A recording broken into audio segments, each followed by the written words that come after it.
Bienvenidos a la sala de charlas bíblicas, la única iglesia cristiana bíblica cibernética.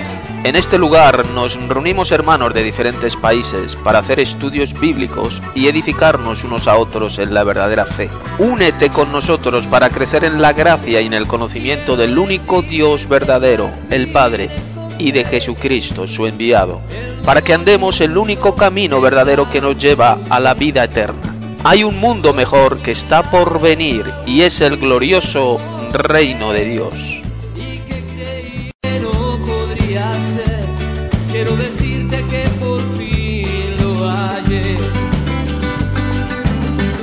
Existe un mundo mucho mejor, donde es más brillante el sol.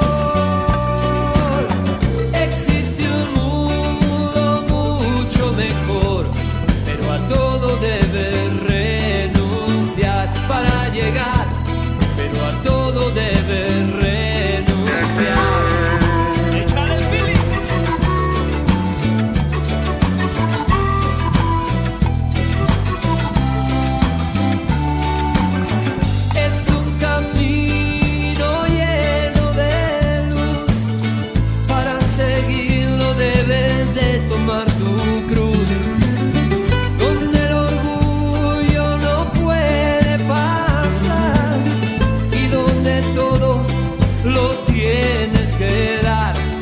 Decirte que por fin lo hallé. Existe un mundo mucho mejor, donde es más brillante el sol. Existe un mundo mucho mejor, pero a todo debes renunciar para llegar, pero a todo debes pero a todo debe renunciar. Pues bienvenidos a todos a la sala de charlas, hoy día 24 de septiembre del año 2010. Hoy viernes y mañana sábado voy a compartir con vosotros, vamos a hacer un estudio y vamos a analizar unos cuantos pasajes de la Biblia, unos cuantos textos bíblicos que refutan y destrozan pues la doctrina del trinitarismo, la doctrina falsa de la Trinidad. Son unos cuantos pasajes del Nuevo Testamento muy importantes que son fundamentales que los entendamos, ya que destrozan completamente esa doctrina iglesiera, satánica, del falso Dios trino. Entonces vamos a analizar estos textos. Os recomiendo que tengáis una Biblia al lado, tengáis la Biblia abierta para ir analizando, para ir viendo estos pasajes bíblicos. Bien, pues antes de comenzar le damos las gracias a Dios por esta charlita, este estudio bíblico que vamos a tener. Gracias Padre nuestro que estás en los cielos, por esta charla, esta reunión de estudio bíblico cibernética que vamos a tener aquí. Te pedimos que guíes tú esta reunión, que nos guíes al buen entendimiento de estos pasajes bíblicos que vamos a analizar. Abre el entendimiento de los hermanos que aún no tienen esto claro, que no entienden bien esto, y aquellos que vayan a escuchar esta charla bíblica y sean aún trinitarios, pues que abandonen esa doctrina diabólica, ese falso Dios trino, para que crean en ti como el único Dios verdadero y en Jesucristo como tu enviado, ya que en esto consiste la vida eterna. Gracias Padre por ese mensaje de salvación que nos has encomendado, de verdadero mensaje del reino de Dios, y que podemos anunciar, podemos predicar por medio de esta herramienta que tú nos has dado, esta herramienta de internet.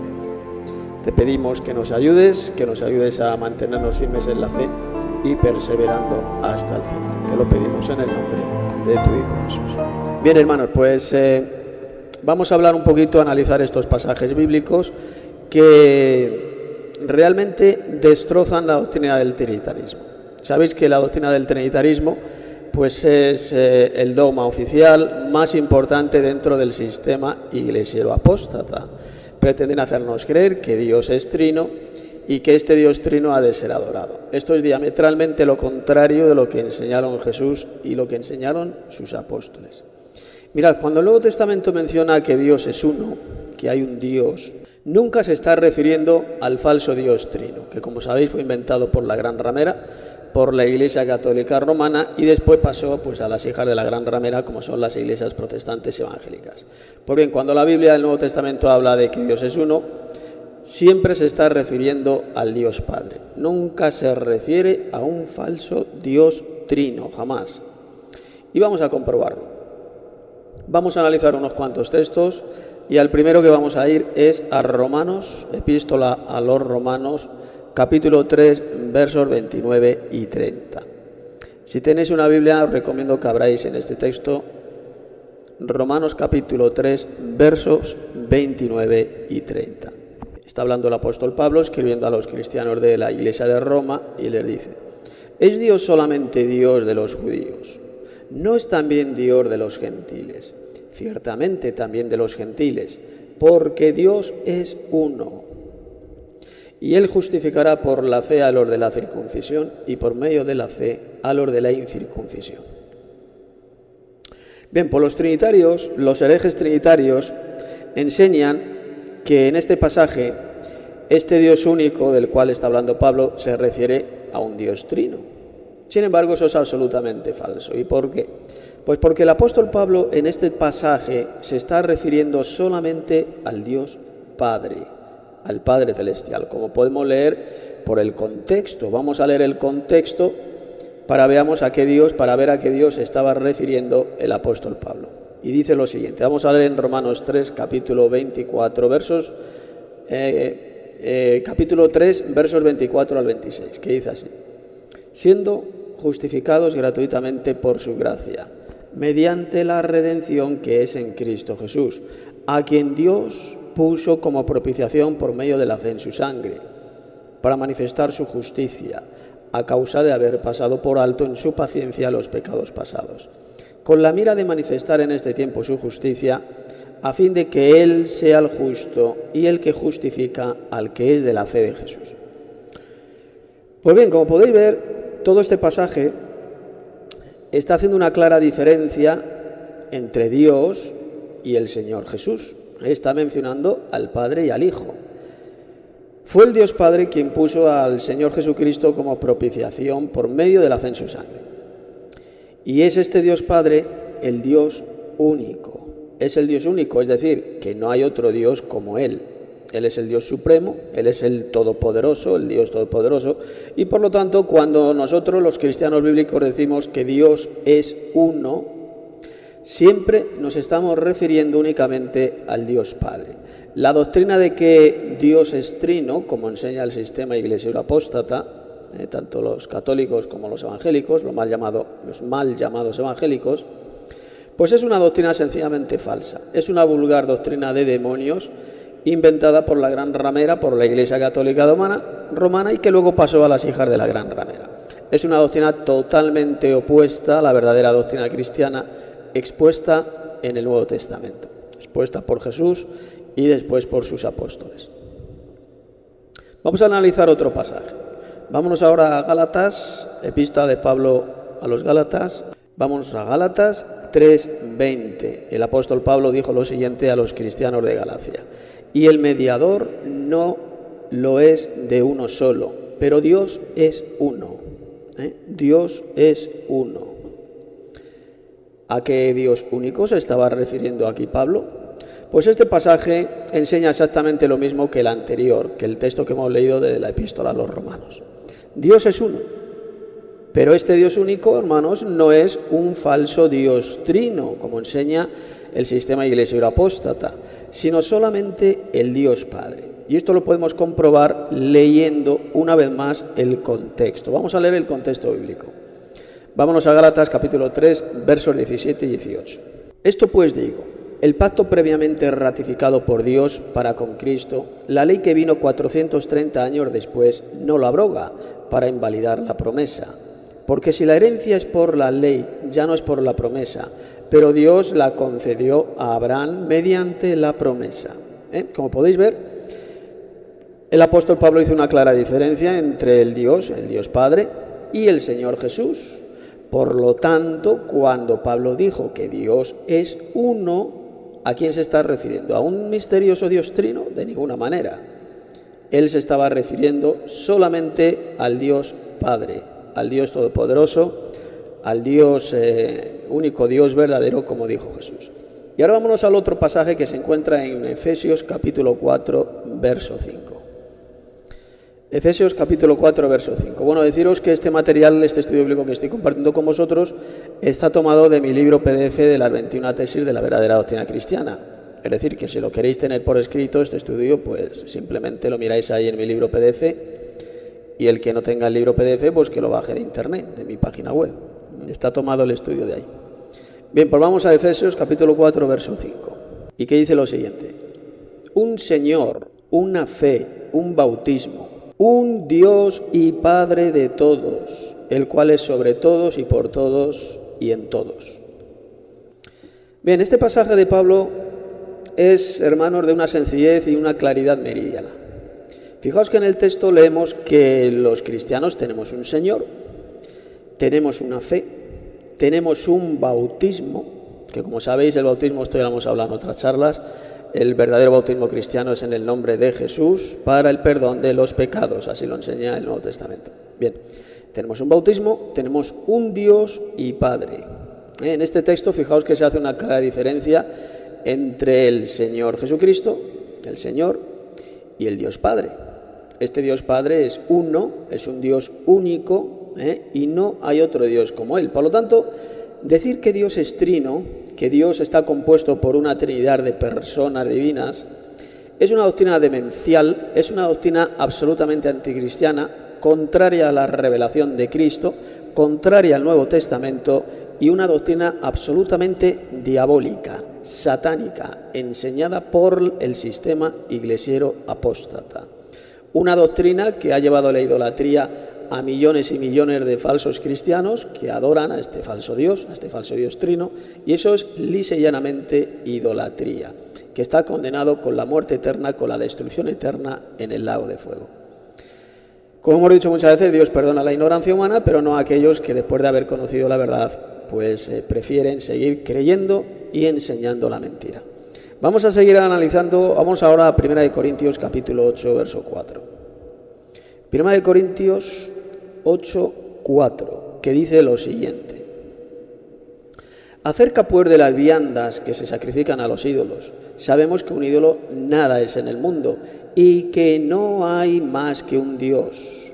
Una traducción más correcta sería y que hay un Dios, es lo que realmente la traducción literal.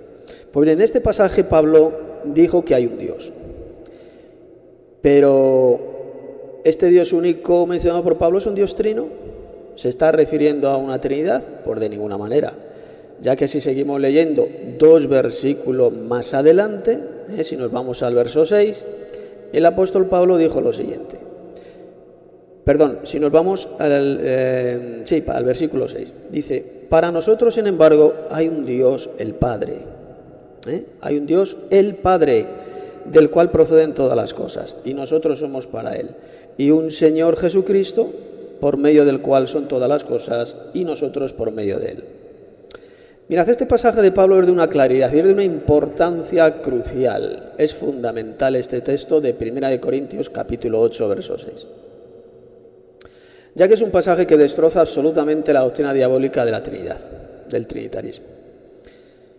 En primer lugar, si os fijáis, el apóstol Pablo, si hubiera sido un embustero, un hereje trinitario, como son los miembros de la cristiandad apóstata, como los papistas o los mal llamados evangélicos, entonces el apóstol Pablo habría dicho lo siguiente: para nosotros, sin embargo, solo hay un Dios trino, que es Padre, Hijo y Espíritu Santo. ¿Pero dijo eso el apóstol Pablo? De ninguna manera. Lo que el apóstol dijo es que hay un Dios, tenemos un Dios, como dice el versículo 4, y este Dios único no es un falso Dios trino, sino que es solamente el Padre, como dice el versículo 6. Para nosotros, sin embargo, hay un Dios, el Padre. El Padre es el origen de todas las cosas, de Él proceden todas las cosas, y el Señor Jesucristo es sencillamente el mediador por medio del cual el Padre creó todas las cosas, como dice el versículo 6, dice bien clarito, porque para nosotros hay un Dios, el Padre, del cual proceden todas las cosas, y un Señor Jesucristo por medio del cual son todas las cosas. Bien, vámonos ahora al siguiente texto que vamos a analizar, que se encuentra en 1 Timoteo capítulo 2, verso 5. 1 Timoteo 2, 5. un pasaje muy importante, dice lo siguiente: porque hay un Dios y un mediador entre Dios y los hombres, Jesucristo, hombre. Mirad, en este pasaje el apóstol Pablo también hizo una clara diferencia entre Dios y el Señor Jesús, entre el Padre y el Hijo. El apóstol Pablo, fijaos que no dijo por ninguna parte que Dios sea trino. Lo que él dijo es que hay un Dios y un mediador entre este Dios y los seres humanos. Y este mediador es el Señor Jesucristo, hombre. Fijaos curiosamente que le llama hombre, le llama a Jesús hombre. Y este Dios único ya hemos visto que solamente se está refiriendo al Padre, al Dios Padre. Ahora bien, si el apóstol Pablo hubiera sido un trinitario hereje, como por ejemplo los católicos o los mal llamados evangélicos, entonces Pablo habría escrito este pasaje de la siguiente manera: porque hay un Dios trino y un mediador entre el Dios trino y los hombres, Jesucristo hombre. Esto es lo que hubiera dicho Pablo si él hubiera sido un embustero trinitario. Pero como el apóstol Pablo jamás escribió semejante estupidez anticristiana, entonces queda demostrado sin ningún género de dudas que ni Jesús, ni sus apóstoles, ni el resto de primeros cristianos de los 3 primeros siglos fueron jamás trinitarios. Ellos eran enoteístas, es decir, creían en la existencia de un Dios supremo y todopoderoso, el Dios Padre, no hay otro Dios como Él, pero reconociendo la existencia de otros muchos dioses y señores en el cielo y en la tierra, los cuales están subordinados al Dios Padre. Así lo reconoció Pablo, por ejemplo, en 1 Corintios 8:5. En este pasaje Pablo dijo bien clarito cómo de hecho hay muchos dioses y señores en el cielo y en la tierra. Mirad, y esta verdadera doctrina cristiana es la que, por ejemplo, yo, un servidor, pues cree y enseña desde hace bastantes años por medio de Internet. A los trinitarios, a los trinitercos, a estos que siguen creyendo en este falso Dios trino y siguen practicando la idolatría, pues les preguntamos si van a seguir creyendo en ese falso Dios inventado por la Gran Ramera. Después de escuchar pues este estudio que estamos dando, van a seguir ellos creyendo en este falso Dios, van a seguir perteneciendo a estas sectas falsas trinitarias que predican a ese falso Dios trino. Recordemos, hermanos, lo que dice el primer mandamiento del Señor. ¿Cuál es? Es sencillamente: no tendrás dioses ajenos, es decir, falsos, delante de mí. Así lo leemos en Éxodo 23. Y el Dios trino, sencillamente enseñado por la Iglesia Católica y por las sectas evangélicas y protestantes, es un Dios ajeno, es un Dios falso. La pregunta que hacemos ahora ¿es necesario creer en la Trinidad para ser salvos? Sabéis que la Iglesia Católica Romana y las sectas evangélicas enseñan que para ser salvos, para tener la vida eterna, tenemos que creer en la Trinidad. Tenemos que creer que el Padre, el Hijo y el Espíritu Santo son un solo Dios. Así lo enseña, por ejemplo, en el famoso credo de Atanasio, redactado por la Gran Ramera, pues alrededor del año 500 después de Cristo. En ese credo iglesiero se enseña bien clarito que se va a condenar eternamente todo aquel que rechace el dogma de la Trinidad. Pues bien, en este texto se dice que quien no adore a ese Dios trino no podrá salvarse. Dicen que se condenará. Vamos a comprobar esa afirmación de la Gran Ramera. Vamos a ver si es cierto lo que dice la Gran Ramera y sus hijas rameras respecto a esta enseñanza. Vamos a comprobar con las propias palabras de Jesús y de sus apóstoles cómo todos estos falsos teólogos de la Gran Ramera han extraviado a millones de personas, los han engañado durante siglos. Pero hay más. En este estudio bíblico que estamos dando vamos a ver cómo la salvación o la condenación de ninguna manera depende de creer si Dios es o no es trino, sino que depende de creer en Jesús como el Hijo del Dios viviente y el Mesías. Vamos a analizar brevemente unos cuantos pasajes del Nuevo Testamento, para que veamos y conozcamos la verdad completa sobre este asunto. En primer lugar, Vosotros no vais a encontrar ni un solo pasaje en la Biblia donde se haga un tipo de afirmación tan blasfema y mentirosa como aparece ahí en el llamado credo de Atanasio. Es decir, vosotros no vais a encontrar una sola palabra en la Biblia donde se diga que para ser salvos y tener la vida eterna tengamos que creer en la Trinidad. Jamás, de ninguna manera. Veamos lo que dijo el propio Jesús. Vamos a ir a las palabras de Jesús que se encuentran en Juan 5:24, y ya con este pasaje, con esto terminamos la primera parte por hoy, y ya mañana tendremos la segunda parte.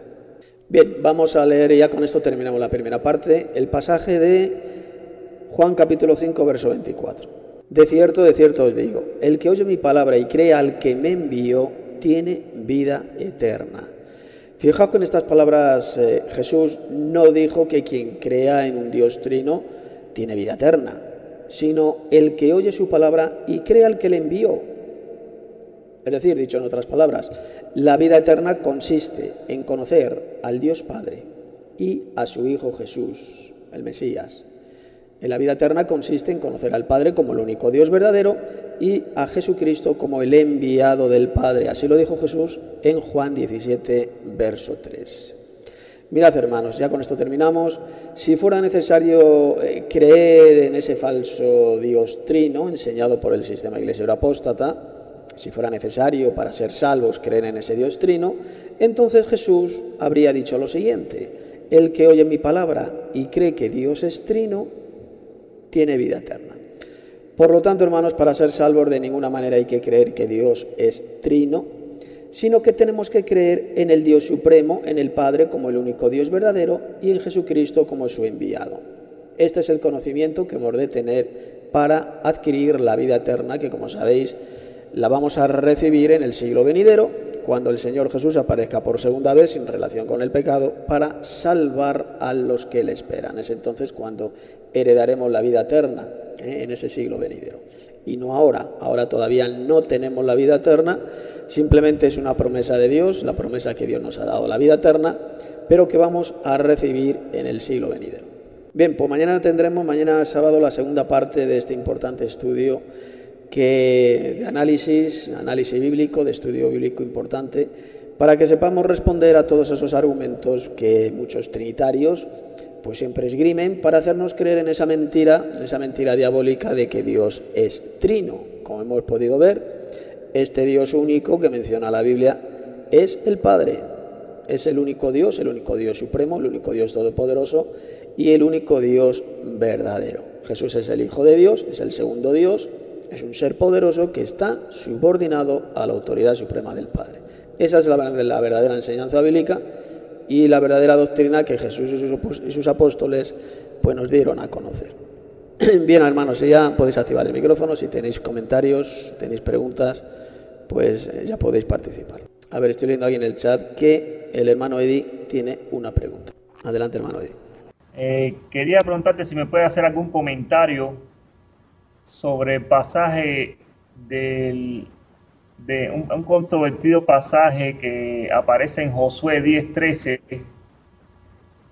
creo que es Josué 10:13, déjame ver, que es en el momento en que el sol y la luna se detuvo y Dios hizo que se detuvieran para que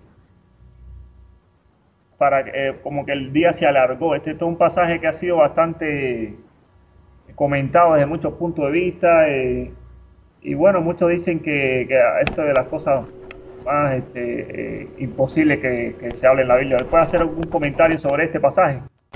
Sí, hermano, sí, querido hermano. A ver, vamos a leer el pasaje porque es un texto muy bonito.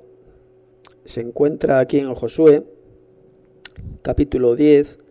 Vamos a leer a partir del verso 12, que dice así: Entonces Josué habló a Yahvé el día en que Yahvé entregó al amorreo delante de los hijos de Israel, y dijo en presencia de los israelitas: Sol, detente en Gabaón, y tú, luna, en el valle de Ajalón. Y el sol se detuvo y la luna se paró, hasta que la gente se hubo vengado de sus enemigos. ¿No está escrito esto en el libro de Jaser? Y el sol se paró en medio del cielo y no se apresuró a ponerse casi un día entero. Y no hubo día como aquel, ni antes ni después de él, habiendo atendido Yahvé a la voz de un hombre, porque Yahvé peleaba por Israel. Pues como podéis ver, Dios hizo este prodigio. Dios hizo parar el sol, aunque en realidad lo que ocurrió, claro, aquí se está hablando desde el punto de vista, pues, humano, ¿no? Lo que ocurrió es que la Tierra pues, dejó en ese momento de girar durante 24 horas y por eso el sol no se puso. En ese momento la Tierra sencillamente dejó de girar. Y Dios, como Dios poderoso que es, Dios todopoderoso, pues claro, tiene todo el poder para hacer estos prodigios y para hacer cosas mayores. Claro, los incrédulos que rechazan la Biblia y rechazan todo lo sobrenatural, pues se burlan de este texto, ¿no? Pero nosotros los cristianos que creemos en la Biblia, pues lo aceptamos sin ninguna duda. Quería preguntarte sobre el libro de Jacer, hermano Tito. Sí, ese es un libro extrabíblico, no aparece en la Biblia, que cita ahí el autor. Pero bueno, el hecho de que lo cite en la Biblia, que sea citado por él, no significa que sea un libro inspirado por Dios. Eso no tiene, por eso es que no forma parte del canon bíblico. Simplemente que es un libro, el libro de Jacer, que narra este hecho histórico de cómo el Señor pues hizo que la tierra se parara en ese momento, dejara de rotar y el sol no se pusiera. Y está mencionado ahí también en el libro de Jacer. Porque, por ejemplo, yo leí los cuatro evangelios apócrifos de Tobías y los Macabeos, que son creo que 2, y el libro de otra mujer ahí, no me acuerdo cómo se llama, creo que es Yasmín, o no me acuerdo cómo se llama. Y entonces encontré, sí se encuentran cosas que no coinciden con la enseñanza cristiana original, pero el libro de Jacer yo he leído algunas cosas. No he leído los 91 capítulos del libro, pero no he encontrado hasta ahora cosas que estén en contra de la escritura. Me pregunto, llevo tiempo preguntándome por qué ha sido excluido. No he visto comentarios que digan que sea excluido por alguna razón específica, como en el caso de Tobías, que evidentemente es un libro que no responde a la doctrina bíblica, y los otros como los Macabeos y el de Judith, que son libros que evidentemente no responden a la doctrina bíblica. Y entonces no veo yo en el libro de Jacer razón por el que ha sido excluido. Pero bueno, gracias por tu comentario. De nada, hermano, es que no lo sé, porque yo es que no he leído, a ver si lo leo, el libro de Jacer, y ya te comentaré, ¿no? Pero no lo he leído, no te puedo decir, hermano. A ver, estoy leyendo en el chat, dice la hermana Elena, que no se acuerda dónde, pero en el Antiguo Testamento hay una historia que cuenta cuando Dios cogió una parte del espíritu que tenía Moisés y se lo puso en unos ancianos que han empezado a profetizar. Si el Espíritu Santo es una persona, ¿cómo entonces Dios coge un cacho de esa persona? Pues algo que no cuadra. Pues efectivamente. Es un buen argumento para demostrar que el Espíritu Santo no es una persona, de ninguna manera. Es la fuerza de Dios, el poder de Dios. Entonces el Señor reparte su fuerza, reparte su poder, pero no a una persona.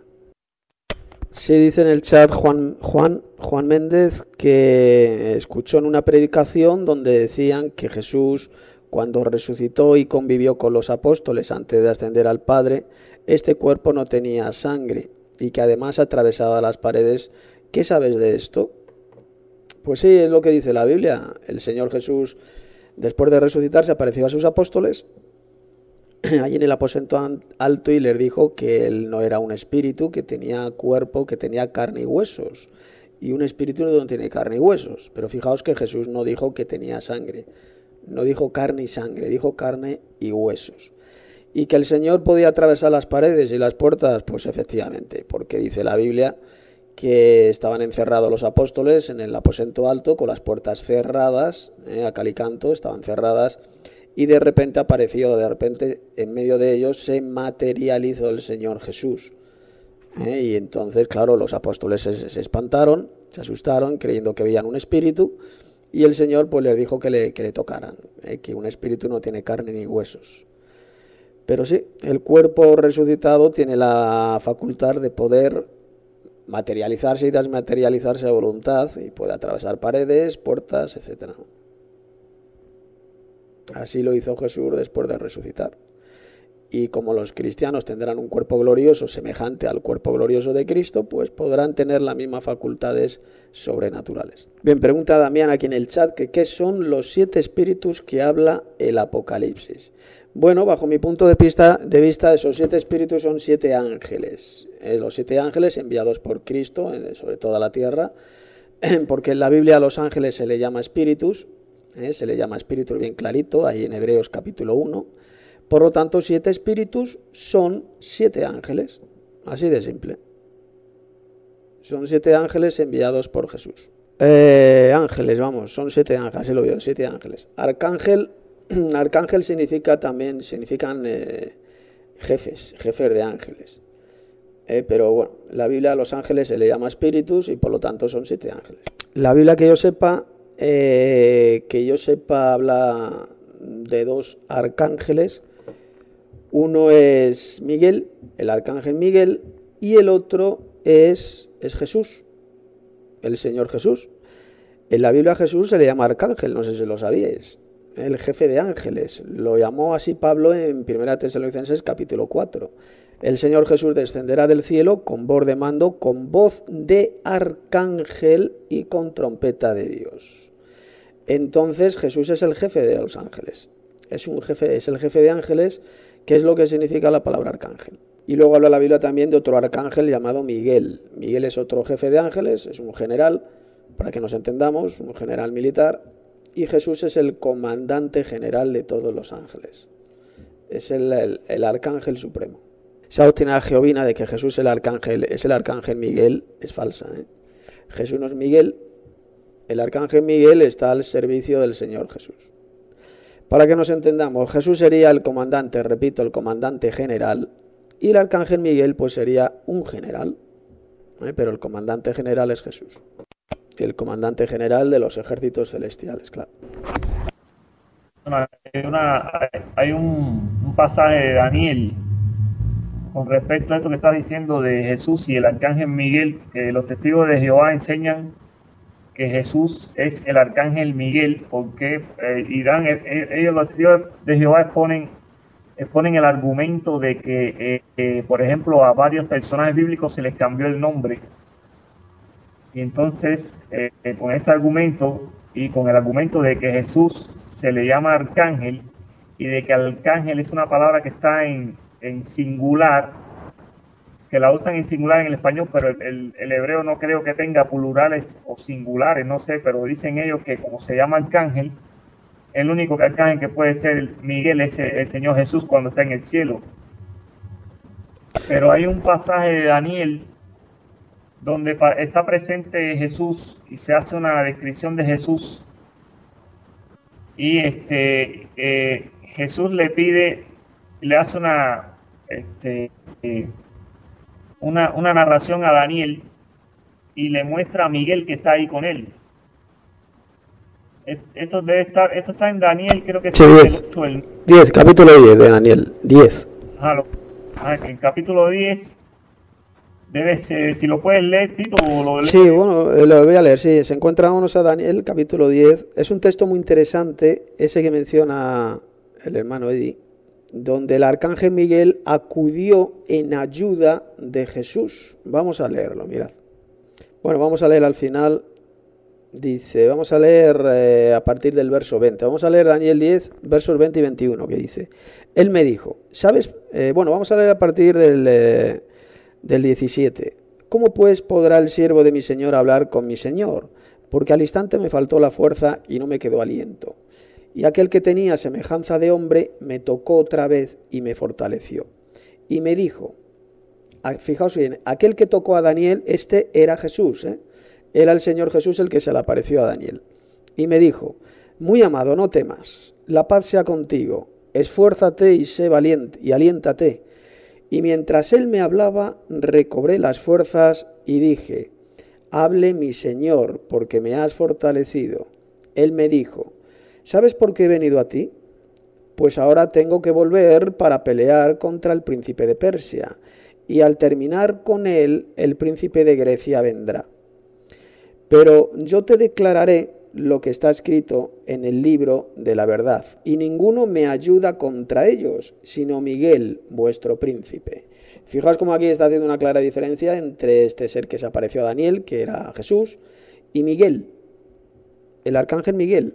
Miguel acudió en ayuda de Jesús. ¿Sabéis que Jesús antes de resucitar, él no era todopoderoso?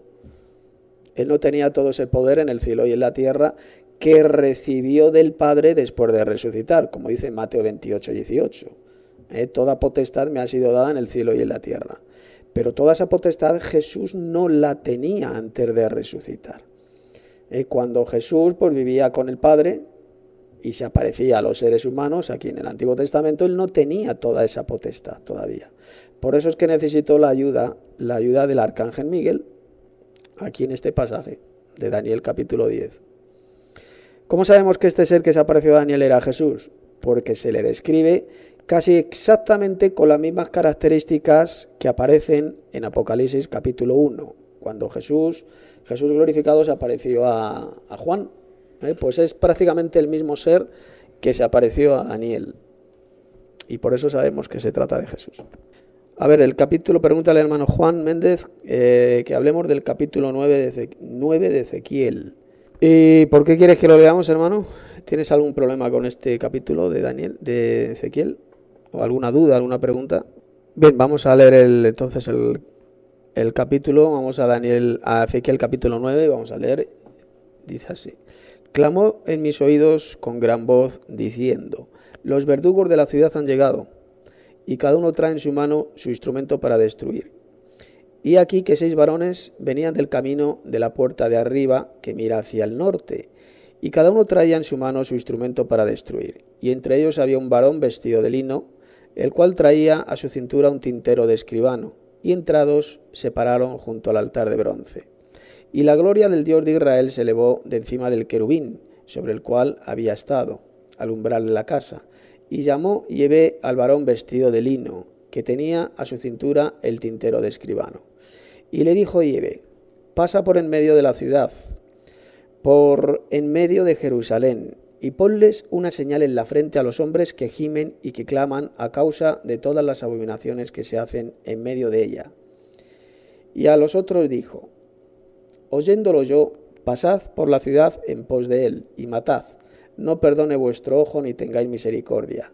Matad a viejos, jóvenes y vírgenes, niños y mujeres, hasta que no quede ninguno. Pero a todo aquel sobre el cual hubiere señal, no os acercaréis, y comenzaréis por mi santuario. Comenzaron pues desde los varones ancianos que estaban delante del templo. Y les dijo, contaminad la casa y llenad los atrios de muertos. Salid, y salieron y mataron en la ciudad. Aconteció que cuando ellos iban matando, y quedé yo solo, me postré sobre mi rostro, y clamé y dije, ah, Señor Llevé, ¿destruirás a todo el remanente de Israel derramando tu furor sobre Jerusalén? Y me dijo, la maldad de la casa de Israel y de Judá es grande sobremanera, pues la tierra está llena de sangre, y la ciudad está llena de perversidad, porque han dicho, ha abandonado Llevé la tierra, y Llevé no ve. Así pues, haré yo, mi ojo no perdonará, ni tendré misericordia, haré recaer el camino de ellos sobre sus propias cabezas. Y aquí que el varón vestido de lino, que tenía el tintero a su cintura, respondió una palabra, diciendo, he hecho conforme a todo lo que me mandaste. Bien, aquí se habla, si os fijáis, pues de un varón, simbólicamente, que tenía... Y se habla de este varón, pero bueno, no dice que... No parece ser que sea Jesús, puede referirse a un ángel, pero no parece ser que sea Jesús en su preexistencia divina. Es muy diferente al varón que aparece en Daniel capítulo 10, donde la descripción que se hace de él sí que coincide con la que aparece en Apocalipsis capítulo 1. Y te quería preguntar si es únicamente para los apóstoles. O sea, si Jesús les dio el poder de atar y desatar únicamente a los 12, Muy bien, hermano. Pues gracias por la pregunta. Sí, el poder, la autoridad de atar y desatar, el Señor se la dio a los apóstoles, pero también yo creo a todos los cristianos. Todo lo que atéis en la tierra habrá sido atado en los cielos, y todo lo que desataréis en la tierra será desatado en los cielos. Es una promesa, una autoridad que yo creo que se está refiriendo no solamente a los apóstoles, sino a todos los cristianos. El poder de atar y desatar. Es una autoridad que tenemos todos los creyentes. Ya sabéis que esa autoridad de atar y desatar, Jesús dijo, todo lo que ataréis en la tierra será atado en los cielos, y lo que desataréis en la tierra será desatado en los cielos. Está hablando del perdón, el perdón de los pecados. A quienes perdonaréis los pecados les serán perdonados, y a quienes se los retuviereis les serán retenidos, dijo Jesús. Eso es una autoridad que el Señor dio a todos los creyentes. O sea que no tienen nada que ver con lo que llaman aquí los evangelistas la guerra espiritual, ¿no? No, la guerra, eso de la guerra espiritual es otra cosa, es otro tema.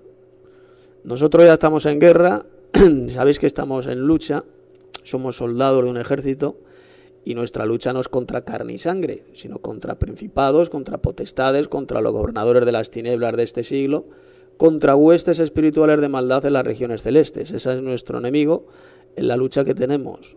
Ahí debemos mantenernos firmes en la fe y firmes con la armadura que Dios nos ha dado, esa armadura espiritual que viene descrita ahí en Efesios capítulo 6, ya sabéis, la espada del Espíritu, el casco de la salvación, el escudo de la fe, etcétera, etcétera.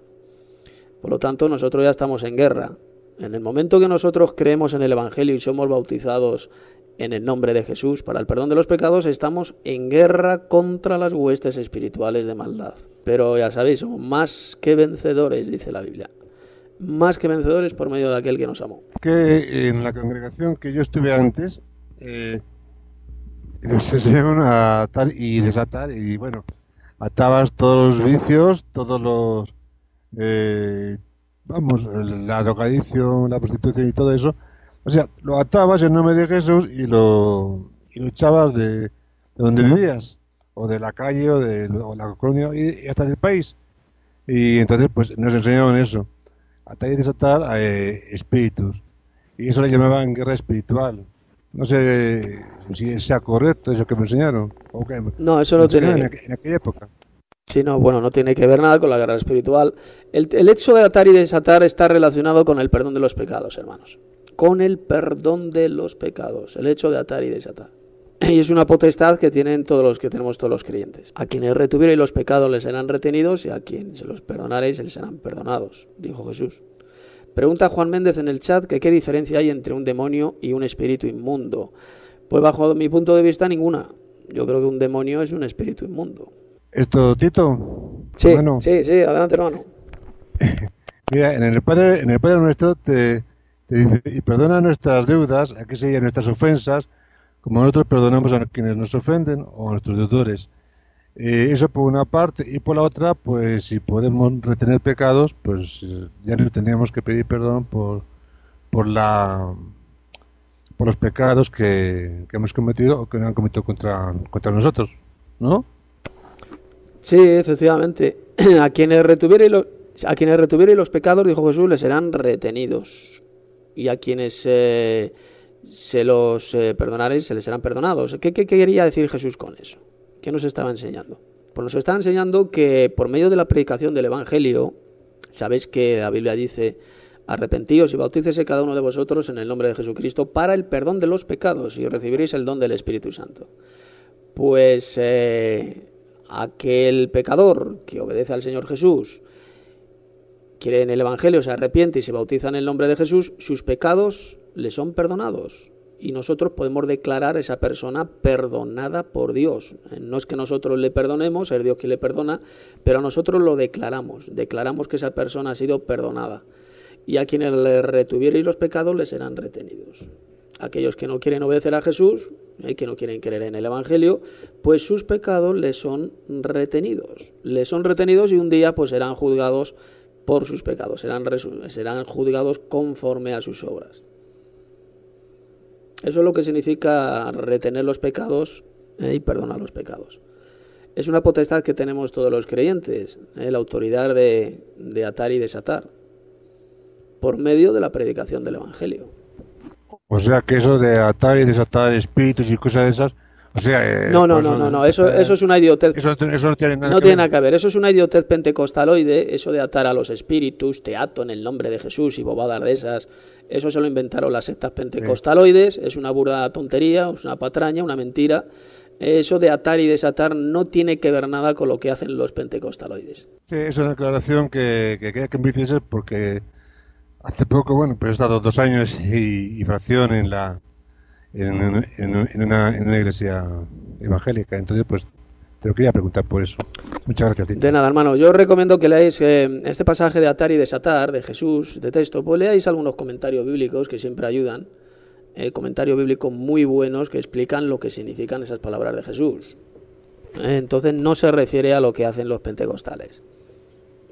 Los pentecostales deforman y pervierten todo. Claro, adelante, Gabriel. Sobre el pasaje que está citando el hermano en Mateo 18, creo que ahí no hay que salirnos del contexto. Creo que se trata, ¿verdad?, de los asuntos, de cómo se arreglan los asuntos entre hermanos. Por ejemplo, si un hermano dice peca contra ti, ¿verdad?, entonces qué es lo que debemos hacer, ¿verdad? Vamos a poner un ejemplo, si alguien me vio tomando dinero de la ofrenda de la iglesia, vamos a decir. Entonces, si un hermano me vio, lo que tiene que hacer es venir a mí, ¿verdad?, y reprenderme, ¿verdad?, hablar conmigo.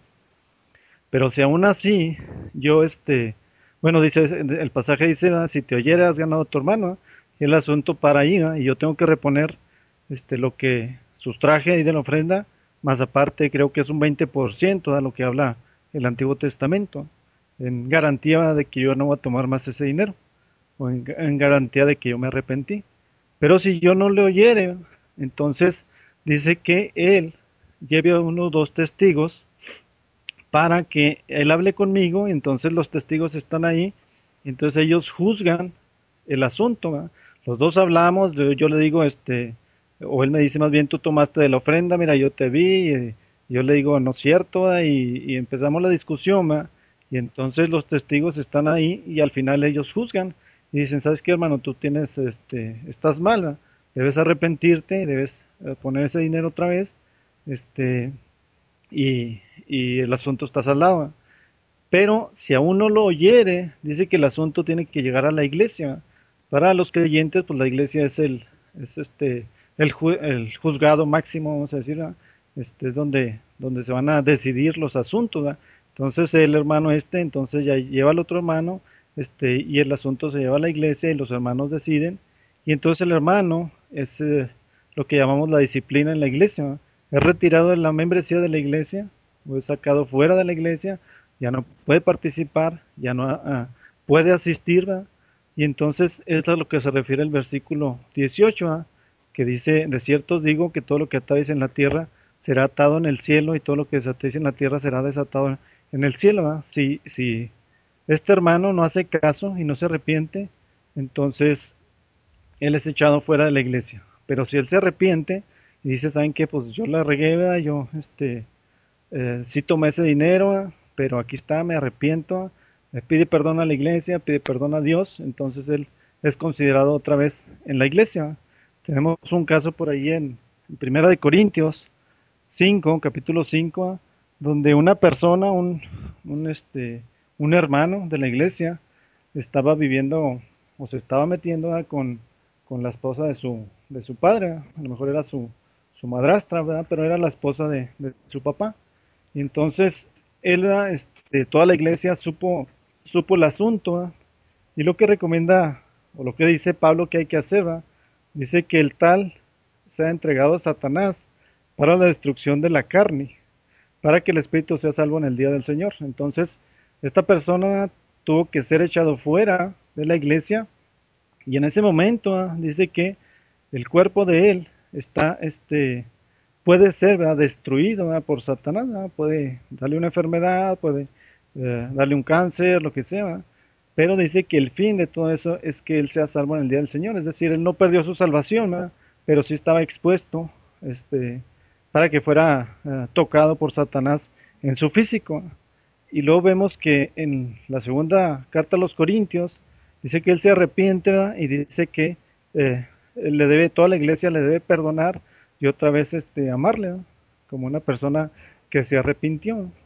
Y creo que es lo mismo, ¿verdad?, que habla Santiago, el capítulo 5, del versículo 14 en adelante, ¿verdad?, que si alguno, ¿verdad?, tiene algún pecado, ¿verdad?, que llame a los ancianos de la iglesia, que le ungen con aceite y todo, ¿verdad? Es un caso de disciplina en la iglesia, un hermano que está afuera, y al final Santiago, déjeme ver el pasaje aquí, Santiago al final del capítulo 5, dice: hermanos, si alguno de vosotros se errare de la verdad y alguno le convirtiere, dice, sepa que el que haga volver al pecador del error de su camino, salvará de muerte un alma, o sea, de muerte física un alma, y cubrirá multitud de pecados, ¿verdad? O de muerte un alma y cubrirá multitud de pecados, ¿verdad? Entonces, cuando uno le hace recapacitar a un hermano que se arrepiente y todo, entonces dice que el asunto se salda y cubre multitud de pecados, ¿verdad? Los pecados que son ocasionados a raíz, ¿verdad?, de un pecado de un hermano, ¿verdad? Y si sustrajo de la ofrenda, pues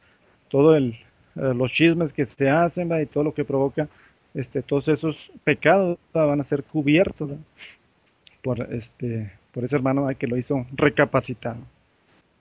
Entonces, Muy bien. ahí el contexto, Sí. hay que ver el contexto, ¿verdad? Muy bien, hermano, así es. Las palabras. Muy bien, Gabriel, así es. Y luego además, esa facultad de atar y desatar también se la dijo Jesús al apóstol Pedro. Vámonos a Mateo capítulo 16, 18. Dice, y yo también te digo que tú eres Pedro, y sobre esta roca edificaré mi iglesia, y las puertas del Hades no prevalecerán contra ella. Y a ti te daré las llaves del reino de los cielos. Y todo lo que atares en la tierra será atado en los cielos, y todo lo que desatares en la tierra será desatado en los cielos. Luego esta promesa en el capítulo 18 también se la da Jesús al resto de los apóstoles, a todos, eso de atar y desatar. Pero aquí en concreto se la dio a Pedro, y fijaos que está relacionada también con el poder de las llaves del reino de los cielos. Sabéis que el apóstol Pedro predicó el evangelio en primer lugar a los judíos, ahí en Pentecostés, y abrió el reino de los cielos a los judíos, y después lo predicó más tarde a los gentiles, en casa del soldado romano Cornelio, y les abrió el reino de los cielos y también entraron. Ahí utilizó el poder de las llaves, el poder de declarar perdonados o no a aquellos que creen en el evangelio. Entonces, también el hecho de atar y desatar está relacionado, repito, con el perdón de los pecados, con la predicación del evangelio y con el perdón de los pecados. Y también se puede aplicar, como bien has dicho, pues a los hermanos, a perdonar a los hermanos, y como viene ahí en Mateo capítulo 18. Es una autoridad que tenemos todos los creyentes, la autoridad de atar y desatar, de declarar perdonados o no de declarar perdonados. Aquellos que han creído en el evangelio y han sido bautizados en el nombre de Jesús, pues tenemos la autoridad para declararles perdonados por Dios, han sido perdonados por Dios. A ver, pregunta la hermana Josefina, que quisiera que le explicara de cómo los demonios trabajan todo el tiempo aquí en la tierra, porque viven en los lugares celestes y siempre hay personas endemoniadas. Sí, bueno, Pablo habló, como hemos visto en ese pasaje de Efesios capítulo 6, huestes espirituales de maldad en las regiones celestes. ¿Qué significa eso? Bueno, ahí está hablando de ejércitos, de huestes espirituales de maldad. No estaba mencionando la palabra demonios, cuidado, no está diciendo demonios, está diciendo huestes espirituales de maldad. ¿Qué huestes, qué ejércitos celestiales de maldad son esos? Pues son los ángeles de Satanás. Los ángeles de Satanás están en regiones celestes, en ciertos lugares del cosmos, en otro planeta o donde sea. Pues en esos lugares celestiales tienen su morada Satanás y las huestes y sus ejércitos espirituales de maldad, que luego ejercen su trabajo, lo ejercen aquí en la tierra, pero su morada está ahí en los lugares celestiales, esas huestes espirituales de maldad. Se está refiriendo, no habla de demonios, no dice demonios, se está refiriendo a estos ejércitos, a estas huestes espirituales de maldad. Que se refiere evidentemente no a los demonios es otra cosa, y otra cosa son los ejércitos de Satanás, los ángeles de Satanás, que un día van a ser arrojados a la tierra, van a ser arrojados de ese segundo cielo a la tierra, y tienen ahí su morada, en esos lugares celestiales. Sí, aquí ha puesto el hermano Eddie el pasaje, se encuentra en Efesios capítulo 6, verso 12, porque no tenemos lucha contra carne y sangre, sino contra principados, contra potestades, contra los gobernadores de las tinieblas de este siglo, contra huestes espirituales de maldad en las regiones celestes. Cuando la Biblia habla de las regiones celestes se refiere al espacio sideral, al cosmos. Hay por ahí algún planeta o planetas donde Satanás y estos ejércitos celestiales pues tienen su morada, en estos lugares celestiales. No es que lo diga yo, es que lo dijo aquí en este pasaje, lo dijo bien clarito el apóstol Pablo. Hay un detalle importante sobre el Apocalipsis que estuve leyendo sobre los estudios de Isaac Newton y bueno, está evidente que coinciden las copas con las trompetas en cuanto a que la tercera parte de los animales que viven en el mar, no sé si se referirá al mar literalmente o se referirá al mar de los gobiernos y los sistemas que también se ha referido a la Biblia, los sistemas de gobierno y de sociedad que tenemos hoy en día. Entonces las primeras 3 trompetas y 3 copas son juicios contra la tierra, la tercera parte de los habitantes de los árboles y la hierba verde, ¿no? Creo que es, o de los habitantes de la tierra, la tercera parte de los habitantes del mar y la tercera parte de los hombres. Hace estas 3 especificaciones. Entonces, hay personas que piensan que es lo mismo, hay otras personas que piensan que el mar es el mar, la tierra es la tierra y que los hombres son los hombres. Y con respecto a esto también se declara que es que como si correspondiera la tercera parte de los que están entre los hombres como una simiente que responde a la misma tercera parte de los que fueron expulsados, de los seres celestiales que han sido expulsados del cielo y los fueron arrojados sobre la tierra, que son huestes, que son el dragón escarlata de Apocalipsis 12, y que tiene 7 cabezas y 10 cuernos y 7 diademas, y que al ser enviado a la tierra arrastra la tercera parte de las estrellas del cielo. ¿Tienes algún comentario sobre esto, Tito? Vale, gracias hermano Eddie. Bueno, cuando la Biblia habla del mar, el Apocalipsis habla del mar, se puede interpretar tanto de forma literal como de forma simbólica. O sea, el mar en el Apocalipsis también simboliza grandes muchedumbres, tribus, pueblos, lenguas, está simbolizado por el mar. Pero también se puede referir al mar literal. Cuando habla de la tercera parte del mar, por ejemplo, que fue contaminada, pues se está refiriendo pues eso, a la tercera parte del mar, el océano, el mar literal. Y también tiene un significado simbólico. O sea, se puede interpretar de las dos maneras. Entonces, en el Apocalipsis, esto ya lo hemos dicho muchas veces, muchas figuras las figuras son simbólicas. Luego, por ejemplo, las cifras son literales, los números son siempre literales en el Apocalipsis. Cuando se habla de la tercera parte, pues en la tercera parte, cuando se habla de los 7 sellos son 7 sellos, los 42 meses son 42 meses, los 1260 días son 1260 días, los 2 testigos son dos, los 1000 años pues son 1000 años. O sea, todas las cifras en el Apocalipsis son siempre literales, siempre. Sin embargo, las figuras no, las figuras son simbólicas. El cordero con 7 ojos y 7 cuernos, que simboliza a Jesús, pues es simbólico, evidentemente. El Señor Jesús no tiene 7 cuernos y 7 ojos. Entonces es algo simbólico. Hay otra que muchas veces en la Biblia se refiere a terceras partes. Entonces este término de la tercera parte, si es que los hombres serán juzgados, la tercera parte de los hombres en Apocalipsis, responderá esto en cuanto a la simiente, de que es la misma simiente de la tercera parte de los que van a ser arrojados a la tierra, que son la tercera parte de esas estrellas. ¿Cómo podríamos, tú tienes algún estudio o algo que hable sobre la simiente en sí? Porque en lo que yo he estudiado, he concluido que el estudio de bien, el mal y Satanás, que según he seguido tus foros y tus estudios, yo creo que para determinar o para uno saber como cristiano cuál es el origen de Satanás, el origen del mal, es necesario un estudio sobre la simiente y sobre la predestinación para uno analizar si la simiente tiene un origen específico o la simiente es producto de elección propia de la creación de Dios, en este caso el hombre que elige el camino del mal unas veces por ignorancia y otras veces por elección propia, porque hay hombres que les gusta hacer el mal porque son de la simiente del mal, en el sentido de que elige, o en el sentido de que hay hombres que son malos de naturaleza. O sea, ¿tú tienes algún estudio, Tito, sobre si hay hombres que son malos por naturaleza o si hay hombres que, bueno, sí, es claro que a veces por ignorancia hacemos mal por elección, por ignorancia, pero en cuanto a la naturaleza del mal, ¿tú crees que puede haber hombres que son malos por naturaleza porque son así, creados así? Gracias, hermano Eddie. Pues sí, yo creo que el ser humano es malo por naturaleza. Estamos muertos, dice la Biblia, nuestros pecados y delitos, estábamos muertos. Y en el momento que creemos en el Evangelio y obedecemos a Jesús, siendo bautizados en su nombre, pues resucitamos, volvemos a vivir. Pasamos a ser hijos de Dios. Pero el ser humano está muerto en sus delitos y pecados, porque es malo por naturaleza.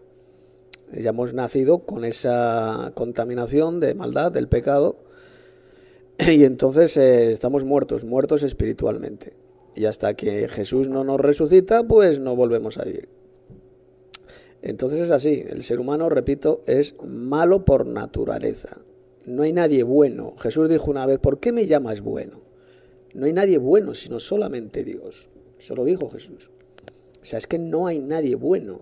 Bueno, con mayúscula, el Dios bueno es solamente el Dios Padre. El Dios Padre es el único bueno. Sí, el Señor Jesús sí que expulsó demonios, el Señor Jesús sí, pero fijaos lo que dijo Jesús después en Mateo capítulo 7, versos 21 y 22, que en aquel día vendrán muchos diciendo, Señor, Señor, no profetizamos en tu nombre, y en tu nombre echamos fuera demonios. ¿Y cuál será la respuesta de Jesús? Apartaos de mí, nunca os conocí, hacedores de maldad. Los que dicen echar demonios actualmente realmente no están echando demonios, no son siervos de Cristo, lo que están haciendo son auténticas payasadas. Quien verdaderamente expulsaba demonios era el Señor Jesús y también sus 12 apóstoles. Esos sí expulsaban demonios de verdad. Bueno, por ahí preguntan que qué es eso de la guerra espiritual. La guerra espiritual, como he dicho antes, es la que tenemos los cristianos contra las huestes espirituales de maldad en las regiones celestes. No tenemos lucha contra carne y sangre. Nuestra guerra, nuestra lucha no es contra seres humanos de carne y hueso, sino contra huestes espirituales de maldad en las regiones celestes, contra principados, potestades, contra los gobernadores de las tinieblas de este siglo, contra huestes espirituales de maldad en las regiones celestes. Esos son nuestros enemigos, esa es la guerra que tenemos, a los cuales vencemos pues con la espada del Espíritu, que es la palabra de Dios. Y para ello tenemos también el escudo de la fe, tenemos el yelmo, el casco de la salvación, etcétera, etcétera. O sea, las armas y la armadura del soldado, de los soldados de Cristo que aparecen ahí en Efesios capítulo 6. Entonces, utilizando esta armadura, utilizando estas armas, pues la victoria la tenemos segura. La batalla ya la tenemos ganada, la guerra ya la tenemos ganada porque el Señor Jesús la ganó. Ya somos más que vencedores, lo dice bien claro el Evangelio. Y la principal arma del cristiano pues es esta, es la espada del Espíritu, que es la palabra de Dios. Por eso es tan importante conocer bien la espada del Espíritu, saber utilizarla bien, que son las Sagradas Escrituras. Y la única forma de conocer bien las Sagradas Escrituras pues es estudiándolas. Como dijo Jesús, estudiad las Sagradas Escrituras, porque en ellas tenéis la vida eterna y ellas son las que dan testimonio de mí. Entonces, si conocemos bien las Escrituras, sabremos utilizar bien la espada del Espíritu. Yo supongo que estamos de acuerdo con algunos conceptos que salen en la Biblia que parecen contradictorios, como declaran algunas personas. Como por ejemplo el hecho de que se cae en la Biblia por ejemplo, en Números 23:19 dice, Dios no es hombre para que mienta, ni hijo de hombre para que se arrepienta. Él dijo y no hará, él habló y no lo ejecutará. O sea, una cosa es cuando se habla de que alguien se arrepiente, como los hombres que se arrepienten de haber hecho algo generalmente malo, y otra cosa es cuando Dios, dice la Biblia que Dios se arrepiente de haber creado al hombre, pero no por el hecho de que Dios no sepa o de que Dios no sabía qué iba a pasar con el hombre, sino porque el hombre tiene la libertad de escoger, y aún teniendo la libertad de escoger, elige el mal. Desde este punto de vista, podemos analizar este aspecto que quería cambiar el tema aquí con respecto a lo que es la contradicción, que si la Biblia se contradice o no se contradice. Y con respecto a esto de los hijos de desobediencia que están hablando, es lo mismo. No hay contradicción aquí con respecto en que hay que tenemos que si el diablo nos somete a nosotros nos sometemos al mal.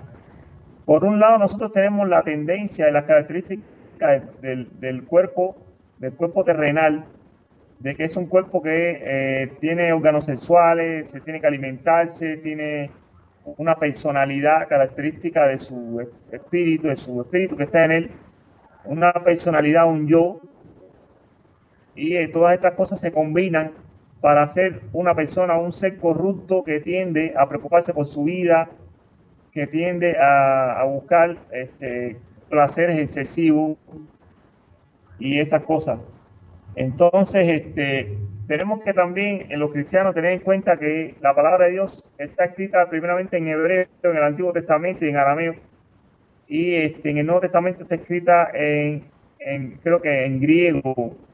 Creo que es el único idioma. Entonces, deberíamos tener las Biblias, algún material original, más o menos interlineal se llama la Biblia, que tiene los idiomas paralelos. Hay una Biblia que se llama paralela y otra que se llama interlineal. Otra se llama textual, que traducida al español la tratan de traducir exactamente, como está en el sitio web de la S-Word. Ustedes pueden entrar ahí, bajar la S-Word, y ahí van a tener los textos originales para que puedan interpretar los textos de la manera más exacta posible. Por ejemplo, hay muchas personas que citan que hay ediciones que hablan de unicornio, por supuesto. Estas ediciones son erróneas, porque no es el unicornio el animal con que se habla en la edición original. El unicornio es un animal mitológico griego y no tiene que ver con con la edición original de la Biblia, del animal que se dice que tiene un cuerno. Y cuando generalmente se habla de animales con cuernos en la Biblia, para representar un gobierno poderoso con un gobernante, y el cuerno es alguien que está a punto de ser la cabeza, es alguien que está esperando por tomar el mando. Entonces, son cosas que están vincadas en la Biblia. Si alguien quiere agregar algún comentario, yo cedo la palabra. Gracias por la aportación, hermano Eddie. Bueno, dice el hermano Florian aquí en el chat, dice, la palabra de Dios no se contradice, pero todas esas malas traducciones la ponen a contradecirse. Sí, a veces es las malas traducciones, pues las que aparentemente pues hacen que se contradiga la escritura, ¿no? Pero realmente la escritura no se contradice. Ahí tengo publicado una página web en mi sitio web, sobre las 101 contradicciones bíblicas, supuestas, y bueno, de momento he contestado unas cuantas al principio, pero poco a poco iré contestando más adelante más. Bueno, estoy viendo aquí en el chat, está hablando la hermana Josefina de este tipo llamado J.J. Ávila, que muchos creen que es un siervo de Dios, muy espiritual, porque ha ayunado mucho, ¿no? Muchas veces se ha tirado mucho tiempo ayunando, y ya creen que por eso pues es un tío espiritual, que es un siervo de Dios. Y es todo lo contrario. J.J. Ávila es uno de los mayores embusteros que existen en el mundo. Es un falso siervo de Cristo. Predica doctrinas de demonios, como esa doctrina diabólica del pretribulacionismo. Entonces ha engañado durante decenas de años a miles y miles y millones de personas. Realmente es un falso siervo de Cristo porque está predicando una doctrina contraria a la que predicó Jesús. El hecho de que ayune mucho, de que se tiene muchos días sin comer, eso no significa absolutamente nada. Eso no le hace un verdadero siervo de Cristo. Para que millones de pentecostales están engañados por este individuo, por este hijo del diablo, el cual se hace pasar por apóstol y por ministro de Cristo. Muy bien, dice la hermana Mireia aquí en el chat, dice lo siguiente: Dios nunca se contradice a sí mismo. No somos seres independientes, sino que formamos parte de un cuerpo sujeto a la cabeza y que funciona en unidad, amor y sujeción entre todos sus miembros. Colosenses 2:19, Efesios 4:1 al 16. Efectivamente, todos formamos parte del cuerpo de Cristo, somos miembros cada uno en parte, y cada uno tiene su función, y estamos todos sujetos al jefe, a la cabeza, que es el Señor Jesús. Muy bien, hermana Mireia. Quiero agregar un detalle que encontré hace poco, que un ateo me dice, por ejemplo, que hay una contradicción en la Biblia en Mateo y Marcos. Entonces, este ateo me cita a Mateos 6, 8, 9 y Marcos 10, 10 del 9 al 10. Vamos a analizar estos textos, porque él afirma que hay una contradicción aquí cuando no es cierto. Por ejemplo, en Marcos 6, 8 les manda, dice que Jesús les mandó que no llevasen nada para el camino. Lo voy a leer original. ¿Alguien lo tiene por ahí para leerlo? Marcos 6, 8 y Mateo 10, 9. A ver, yo puedo leer Mateo 10:9. Mateo 10:9. A ver, adelante, Tito. A ver, Mateo 10:9 dice: no os proveáis de oro, ni plata, ni cobre en vuestros cintos. Ajá. Entonces está Marcos 6, del 8 al 9, que dice que entonces, dice, y les mandó que no llevasen nada para el camino, sino solamente bordón, ni alforja, ni pan, ni dinero en el cinto, sino que calzase sandalias y no vistiesen dos túnicas.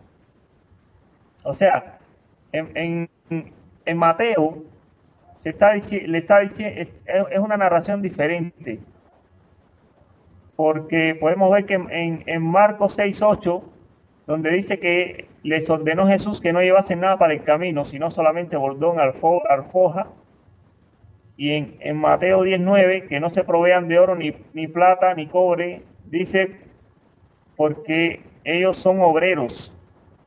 O sea, un texto habla de las palabras de Jesús que le manda antes de salir, y el otro texto, que es el de Mateo, les dice Jesús en sus palabras textuales que ellos no deben de proveerse, porque no deben andar llevando y cargando cosas de un lado a otro, porque como ellos fueron enviados a hacer curaciones y ayudar a personas, pues entonces ellos no tienen que cargar las cosas de un lado a otro. Este texto no se contradice cuando se lee correctamente y con sinceridad y honestidad, ¿no? Porque yo pienso que para leer la Biblia hay que tener cierta honestidad, que hay personas que buscan, si tú vas a buscar contradicciones en la Biblia, por supuesto que las puedes encontrar, pero si la lees con honestidad y si investigas, pues te puede pasar lo que le ha pasado a muchos ateos, ex ateos, investigadores cristianos que han encontrado la palabra de Dios que es verdad. Pues estos dos pasajes de Mateo y Marcos son bastante importantes para analizar las formas de narrativa que tiene la Biblia, ya que son diferentes y a la hora de traducirlos tenemos que es un lenguaje que es de entendido. Ellos entendían su lenguaje y lo escribían como lo entendían. Hoy en día nosotros tenemos una forma más evolucionada de expresar el lenguaje.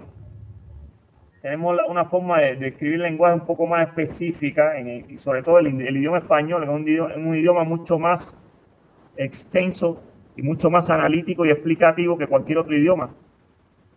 En el caso de leerlo en inglés, también se encuentran los cristianos que leen en inglés y sobre todo que leen ediciones erróneas, además, encuentran muchísimas contradicciones.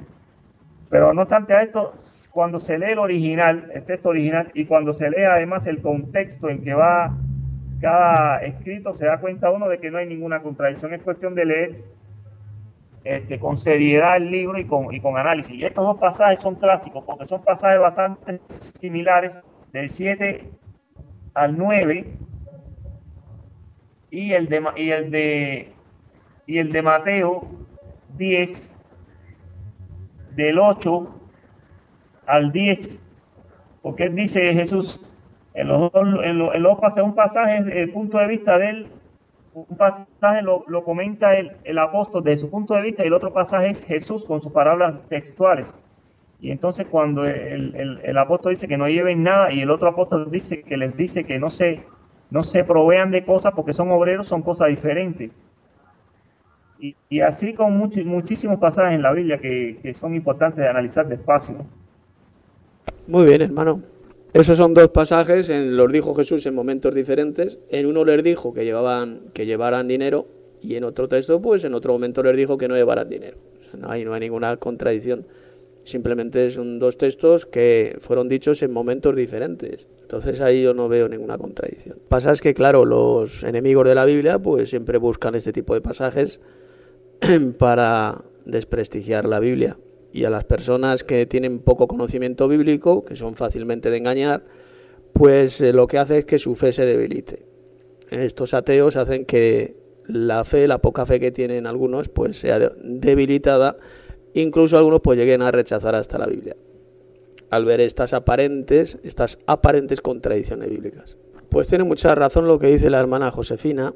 Dice aquí en el chat que la mayoría de los pentecostales son incultos y no investigan nada, solo lo que les dicen los líderes de ellos, porque a ellos se les paga para que prediquen y enseñan lo que les venga a la cabeza, sin importarles que todas esas personas que los siguen y hacen lo que ellos enseñen.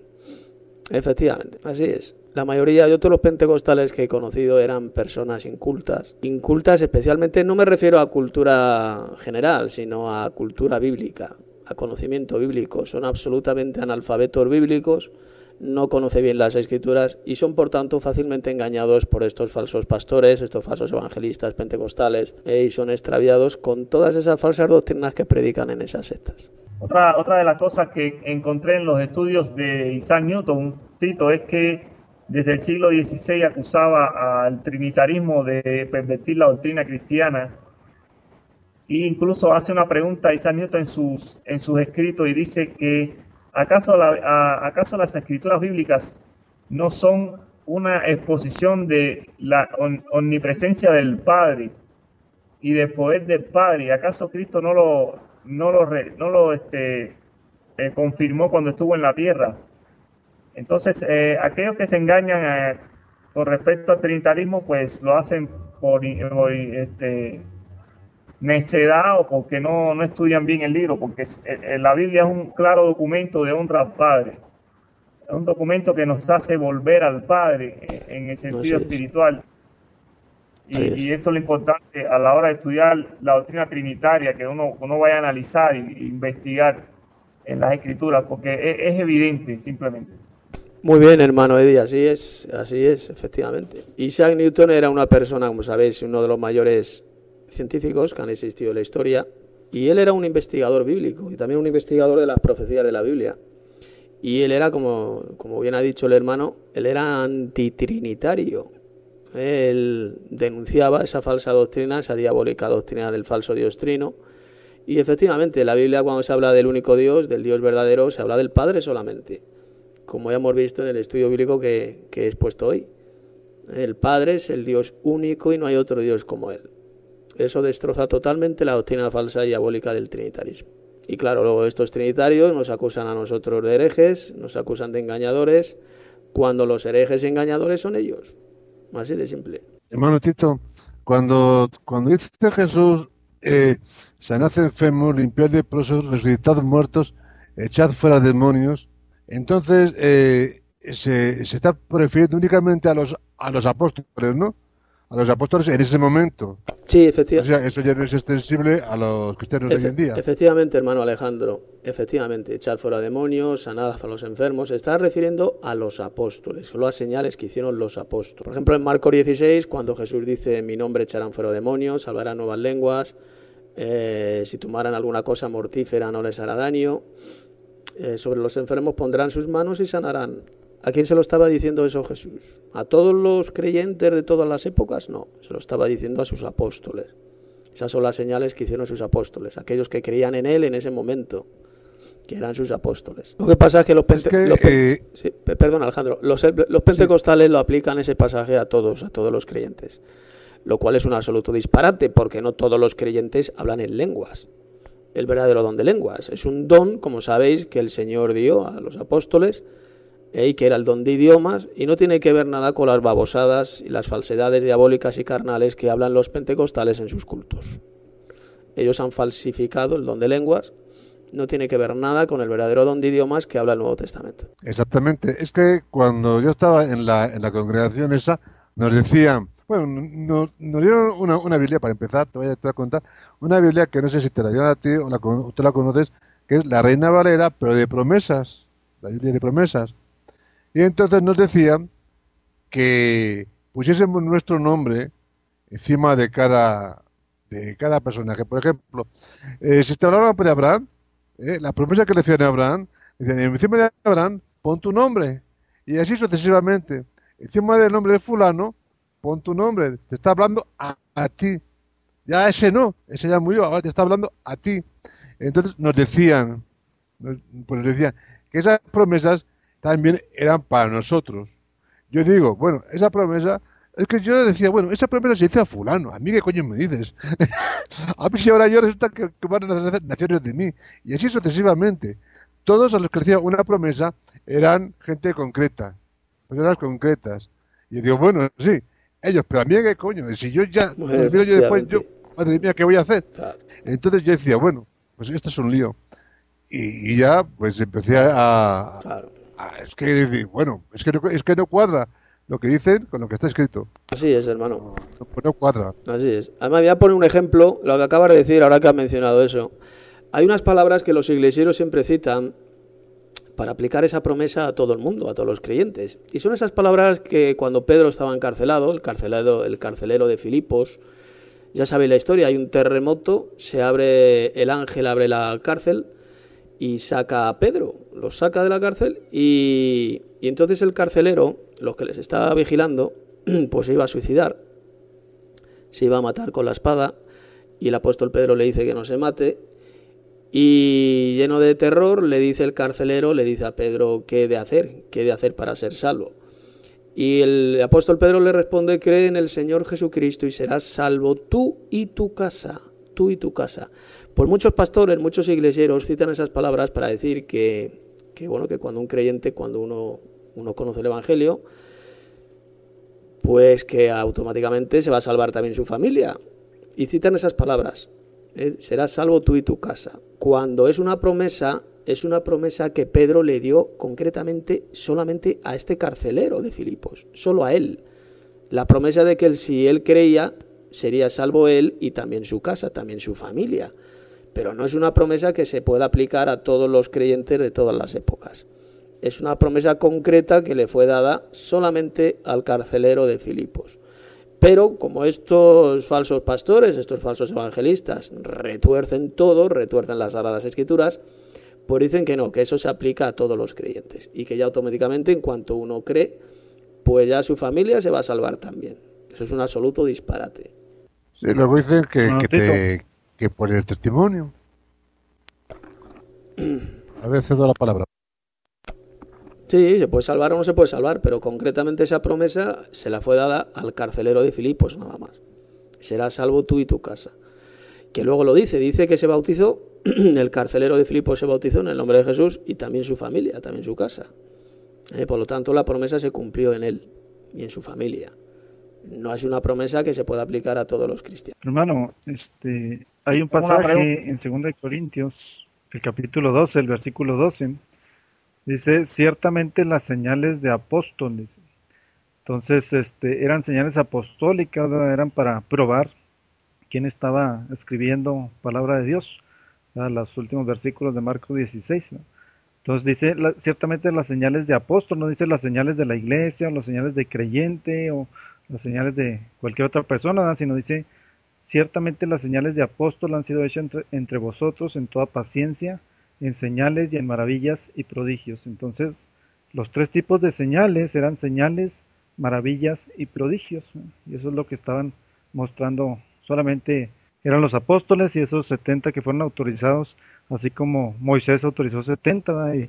Y dice que unos no llegaron ahí donde estaban reunidos, ¿verdad? Y también profetizaron, ¿verdad? Pero fueron autorizados para poder hacer eso. Paso palabra. Así es, hermano Gabriel. Las señales de apóstol, los apóstoles de Cristo, los 12 apóstoles, pues hacían ciertas señales. Las señales tenían la autoridad que Cristo les dio y solamente las hacían ellos. Eran las señales de apóstol. Los prodigios que hacían solamente lo hacían los apóstoles, solamente lo hacían ellos.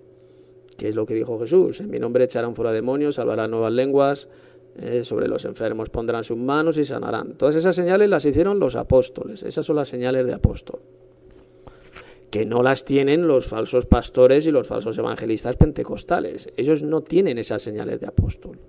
Ellos no son apóstoles de Cristo, al contrario.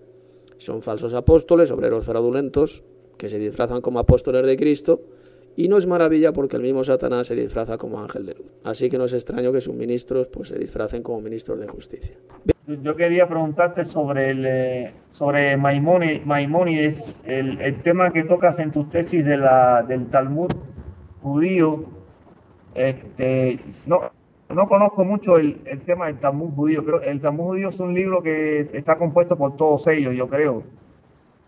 Todos ellos, la mayoría de ellos se consideran rabinos y escriben y le agregan cosas, agregan sus propios análisis sobre las escrituras y hacen sus propias conjeturas sobre las cosas y surge el Talmud. Pero yo quería preguntarte sobre estos escritos que tú expones en tu tesis sobre el rabino judío Maimónides y estas declaraciones de que tú las extraíste del texto de Maimónides. ¿Te refieres a Maimónides, el filósofo, el judío que vivió en el año, en la Edad Media?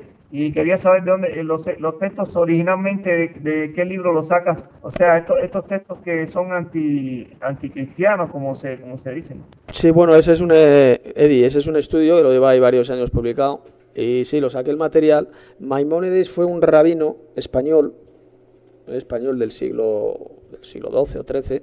Y este judío hizo un compendio de los 13 fundamentos de la fe judía. Cometió un error, el tema de las palabras hachid y ejad, Dios es uno, decía Maimónides, Dios es uno, y claro, evidentemente pues rechazaban que Jesucristo fuera el Hijo de Dios, los judíos, ¿no? Y Maimónides evidentemente era un judío anticristiano. Entonces la información está tomada, esa cita de Maimónides, de un libro que tomé de ahí de internet. Ahí está escrito, ¿no? Página no me acuerdo ahora, pero quien lo quiera leer está ahí publicada la página. Sabes que los judíos, la inmensa mayoría, pues los rabinos son anticristianos, pero un día se van a convertir a Cristo. Un día todo Israel, al final todo Israel será salvo cuando haya entrado la plenitud de los gentiles. Todo Israel será salvo. Estos judíos que ahora pues son anticristianos, un día se van a arrepentir de sus pecados y van a creer en Jesús como el Mesías. Esa es la promesa de Dios. A ver, pregunta al hermano Pedro J.